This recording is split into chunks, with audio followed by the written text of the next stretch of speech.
বুঝলে মন্ত্রী, অনেকদিন হলো ঘুরতে যাওয়া হয় না, চলো সবাই মিলে ঘুরে আসি। কিন্তু মহারাজ, কোষাগার যে পুরোই ফাঁকা। কোষাগার ফাঁকা থাকুক আর না থাকুক, মন্ত্রী মশাই থাকলে এমনিতেই ফাঁকা হয়ে যায়। মন্ত্রী মিথ্যা বলো না, কোষাগারে যথেষ্ট টাকা আছে, সবাই মিলে এবার ঘুরতে যাব। কিন্তু মহারাজ, আমরা কোথায় ঘুরতে যাব সেটা তো একবারও বললেন না। বলুন মহারাজ, কোথায় ঘুরতে যাবেন? যাবো একটু কৃষ্ণনগরের বাহিরে যাব, মালয়েশিয়া যাব।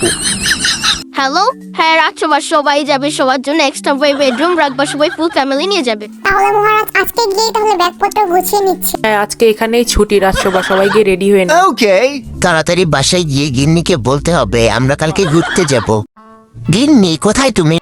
আসছি গো আসছি, এত ডাকছো কেন শুনি? হ্যাঁ মরণ, এত ডাকাডাকি কি আছে, যেন বিশ্বযুদ্ধ করে আসছে, এত ডাকছো কেন?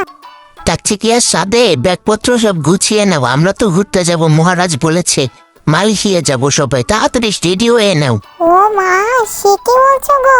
তারপর আমি রেডি হয়ে নিচ্ছি। রিক্সা কেন নিলে? তুমি সারা জীবন কিপটেই থেকে গেলে, একটা প্রাইভেট কার নিলেও তো হতো, তাড়াতাড়ি যেতে পারতাম। হ্যাঁ গো, আমি তো নিজের চোখে নিজেই বিশ্বাস করতে পারছি না, এত সুন্দর জায়গা। কি গো, আমাকে নিয়ে তুমি কোথায় যাচ্ছো? যাচ্ছি, এমন এক জায়গায় যাচ্ছি যেখানে গেলে তুমি অবাক হয়ে যাবে। দেখো, তোমাকে কত সুন্দর ভিআইপি জায়গায় নিয়ে এসেছি। আর ওই গোপাল তো তার বউকে নিয়ে কোন জায়গায় গেছে কি জানি, আমি তোমাকে ভালো জায়গায় নিয়ে আসি।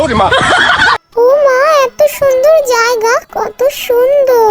এক সপ্তাহের জন্য ছুটি পেয়েছি, তাই নিয়ে আসলাম তোমাকে। আপনাকে অনেক অনেক ধন্যবাদ মহারাজ, অনেকদিনই ঘুরতে যাওয়া হয়নি। না গেনি, এটা ধন্যবাদ দেওয়ার কি হলো, এসব তো তোমার জন্যই। হয়েছে আর বলতে হবে না। দেখো গিন্নি, জায়গাটা কত সুন্দর, তাই না? কতটা ইউনিক। বন্ধুরা, নেক্সট পার্ট দেখতে চাইলে অবশ্যই কমেন্ট করে জানাবেন, আর সবাই লাইক সাবস্ক্রাইব করে দিন।